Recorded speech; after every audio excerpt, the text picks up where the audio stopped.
glad there was a lot of people there. Yeah.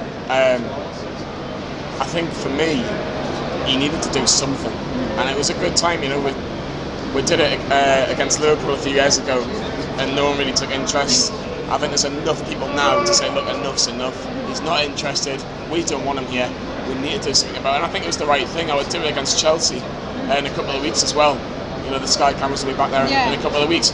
You know, build the profile of it, get more people involved. I saw a few pictures. I wasn't there myself, but I saw a few pictures, and it seemed like it was really, really busy. So I hope that it can do something, because at the end of the season, I think it's either going to be one or two things: either Ashley stays or Benitez stays. We're not going to get both. If Ashley stays, you know, we might still be in the Premier League, but we won't have a world-class manager, in my opinion. If Benitez goes, we've still got a terrible owner who doesn't put money into a club when he puts £90 million in the house of Fraser. So we'll just have to wait and see. But do it again against Chelsea. Every time it's a TV game, it's more profile. The Premier League's worldwide now. You know, surely one person or a consortium or a group or somebody can say, look, they're getting big crowds, and they've got a good manager.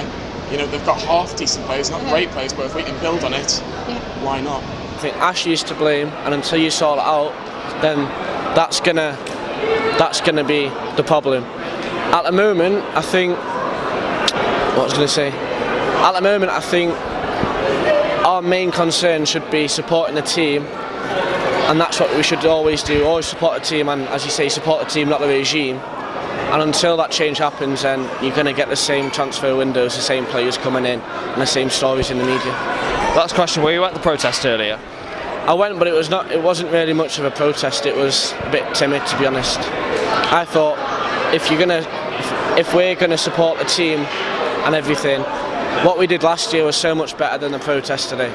So much better. I think they need to change how they're going to do a protest. It's standing outside Sports Direct's going to do nothing. I think doing it in front of the cameras in the ground will change a lot.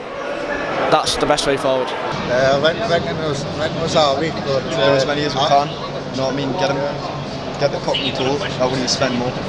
Well, according to Sky sources, Keith Downey said there was 2,000 there. 2,000. That's good. That's good. We're going to need everyone there to get the message across to them. It's not good enough. I think only time will tell. I think it would be more effective if we managed to get more and more Newcastle fans involved in the protest and protest outside numerous Sports Direct shops, because I think one chain is not really going to affect that much. But at the same time, I don't agree with boycotting games. The hashtag if Rafa goes, we go. Now, I completely understand, I completely sympathise with it, but boycotting games, the team needs supporting. Support the team, not the regime. That's what I think. It's sad that it's come to if Rafa goes, we go. But the protests, like we say, Sports Direct is his baby. We need to target that, keep targeting that, and hopefully we can get that. It's a tough one. I think what happened today was fantastic.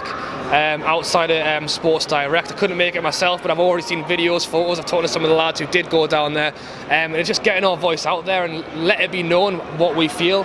I think it's very obvious at this point already that if Rafa goes, we go protest. The MP from Newcastle sending the letter to the House of Commons and all these things, it's all a good thing. It's raising the profile of what we want as fans for the club, and it's not to have Mike Ashley as an owner.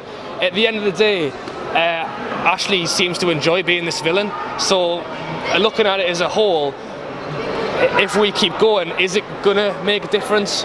But you have to do it though, because if you don't do it, you're giving in. So it's almost like a back and forth, but no, I definitely agree the protest should remain, and I'm fully behind it. Whether it gets Ashley to leave, I have no idea. And I have no idea if this is what's going to happen, but I'm hoping that the whole thing of Ashley doing absolutely nothing this season, stripping the assets right down, is in the hope that at the end of this season he will sell it, potentially at a lower fee than he initially wanted, because he's brought a lot more money in, and then potentially we could see Rafa looking at a new contract with the new owner. And that's me in an idealistic world, hoping what will happen at the end of this season. As for what will happen, I don't know. But you are right, he's sending letters by himself to the House of Commons saying that he isn't neglecting the club and all this kind of thing. So we're definitely under his skin, and I'm hoping that that will, at the end of the season, lead to a sale of the club.